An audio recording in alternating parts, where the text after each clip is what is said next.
Hai semua, apa kabarnya? Semoga semua kita dalam keadaan sehat ya.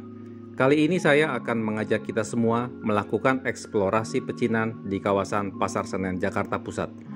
Dimulai dari masa sekitar 250 tahun yang lalu hingga sekitar tahun 1980-an. Pasar Senen sendiri difasilitasi lahannya di kawasan Walter Freden pada tahun 1735 oleh tuan tanah yang bernama Justinus Vink. Kita mulai saja ya. Dimulai dengan membahas lukisan karya Johannes Rah, sang maestro lukis dari negeri dongeng Denmark. Saat melukis atau sekitar 250 tahun yang lalu, Johannes Rah berdiri di Jalan Pasar Senen, tepat di depan jalan masuk ke Terminal Senen dan menghadap ke barat daya. Lihat ke lukisan. Kalau ke kanan kita akan masuk ke Gang Kenanga yang sekarang sudah berganti nama menjadi Jalan Senen Raya 3. Nah, di ujung barat Gang Kenanga itu, kita akan bertemu dengan Jalan Senen Raya, di mana di ujung pada posisi tusuk satenya, disitulah letak rumah megah tempat peristirahatan milik Gubernur Jenderal Van der Para yang sekarang menjadi RSPAD Gatot Subroto. Saya sertakan juga ya dokumentasinya. Masih mengenai lukisan ini, kalau kita ambil jalan yang di kiri, ya kita masih di Jalan Pasar Senen. Nah, di sisi kiri dan terpotong oleh bingkai kiri lukisan, sekarang adalah lokasi Terminal Senen. Perhatikan, perkampungan Cina itu tepat di hadapan Johannes Rah. Nantinya atau sekitar tahun 1980-an, pecinan ini akan diratakan dan menjadi kompleks Atrium Senen Plaza. Sekarang kita mulai susuri Jalan Pasar Senen ke arah selatan hingga ke Simpang 5 Senen. Seperti kita ketahui bahwa segitiga Senen diapit oleh Jalan Pasar Senen di sisi timur, Jalan Senen Raya di sisi barat, dan Jalan Senen Raya 3 atau Gang Kenanga di sisi utaranya. Dari ketiga jalan yang kita sebut itu, ternyata dokumentasi di Jalan Pasar Senen jauh lebih banyak dibanding kedua jalan itu. Penyebabnya adalah karena Jalan Pasar Senen lebih hidup atau lebih ramai. Mengapa bisa begitu? Berdasarkan dokumentasi, maka diketahui bahwa di sisi kiri Jalan Pasar Senen, atau kalau sekarang di lokasi bekas Pasar Impres Senen, di situ dulunya hadir bangunan pasar yang bisa dilihat pada dokumentasi tempo dulunya, termasuk dari foto udara.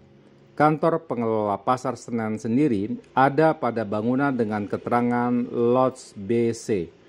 Seperti di Jalan Senen Raya, di Jalan Pasar Senen juga ada jalur tram. Namun ada perbedaannya ya, yaitu jika sejak awal atau sewaktu tram masih ditarik oleh kuda, jalur tram di Jalan Senen Raya adalah double track. Sedangkan di Jalan Pasar Senen, kehadiran jalur tram jauh setelah tram uap hadir di Batavia. Itu pun masih single track. Namun, sekitar tahun 1930-an, jalurnya sudah ditingkatkan menjadi double track. Selain itu, perbedaannya adalah di Jalan Senen Raya, jalur tramnya hanya melayani lane satu saja, yaitu dari Master Cornelis ke Pasar Ikan pergi pulang. Sedangkan yang di Jalan Pasar Senen melayani dua track, yakni lane 3 dan 5. Perhatikan ada saluran air yang entah mengapa ditempatkan hampir di tengah Jalan Pasar Senen atau sejajar dengan jalur tram. Pada saat jalur tram dibuat menjadi double track, maka saluran air tersebut nampak agak dipersempit. Sedangkan di Jalan Senen Raya tidak ada saluran air di tengah-tengah jalan. Jadi, sekarang jangan ragu untuk membedakan Jalan Senen Raya dengan Jalan Pasar Senen. Oh iya, di ujung Jalan Pasar Senen ini hadir toko kelontong Chungking, di mana sebelumnya ada Cafe Juliana dan restoran Senen. Dan perhatikan juga di dekat bangunan ini ada tram halte.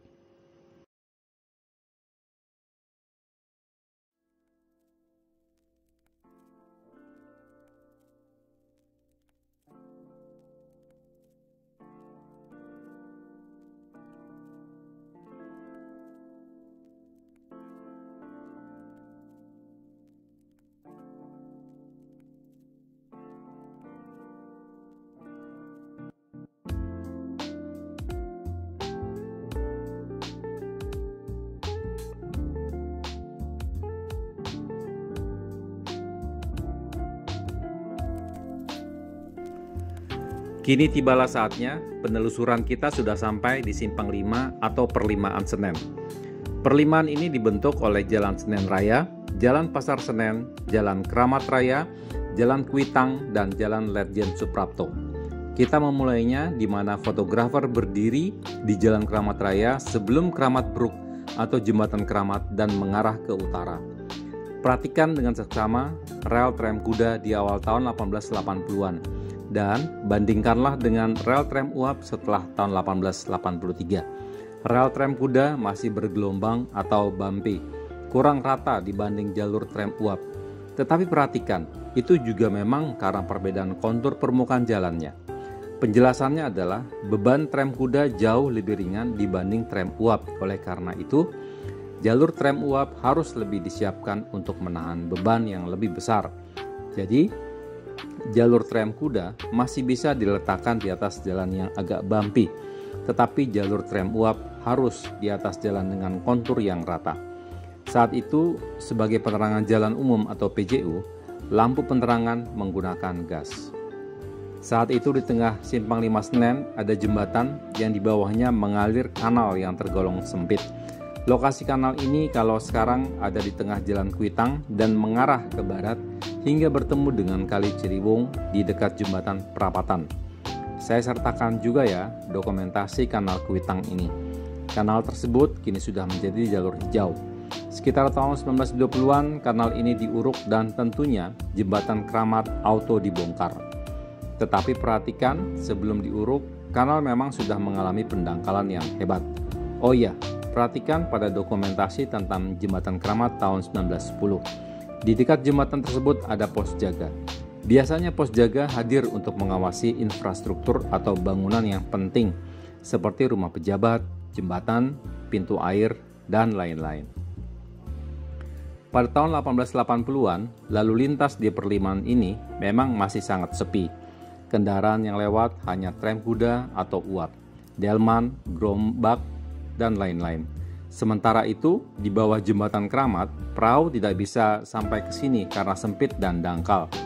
Lalu, mulai tahun 1920-an, setelah populasi kendaraan mobil yang makin banyak wirawiri di Batavia, maka perlimaan Senen jadi sibuk. Peningkatan kesibukan lalu lintas meningkat drastis saat proyek Senen mulai beroperasi, yaitu mulai tahun 1960-an. Perhatikan di ujung selatan Jalan Pasar Senen, ada bangunan yang silih berganti dipakai untuk usaha yang berbeda. Awalnya adalah Cafe Juliana sekitar tahun 1930-an, Restoran Senen sekitar tahun 1940-an, serta toko kelontong Cungking di tahun 1950-an, dan yang disebut terakhir ini ikut kena gusur menjadi proyek Senen.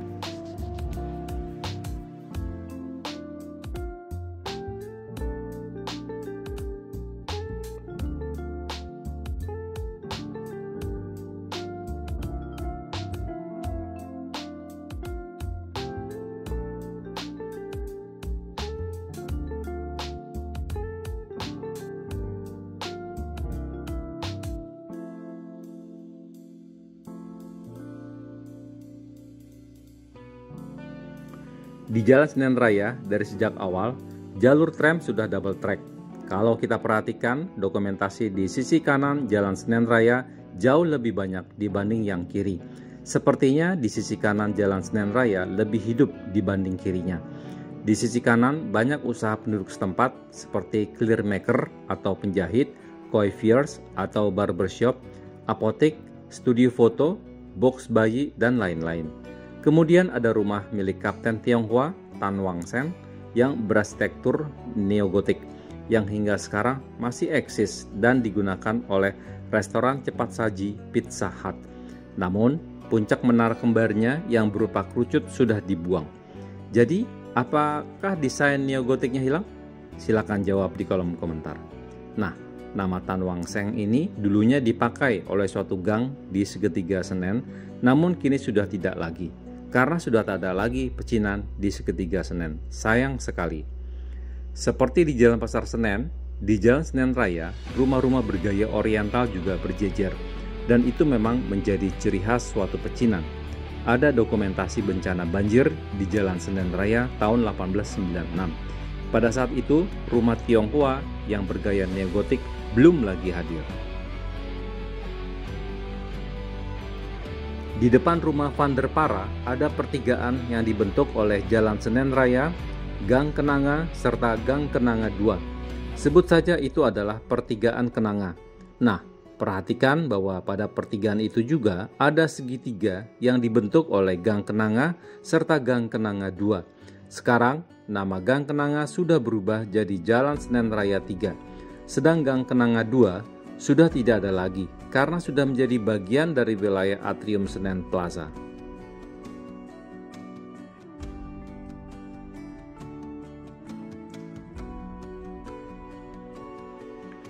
Demikian bahasan kita mengenai jelajah kawasan pecinan Pasar Senen 250 tahun yang lalu hingga tahun 1980-an.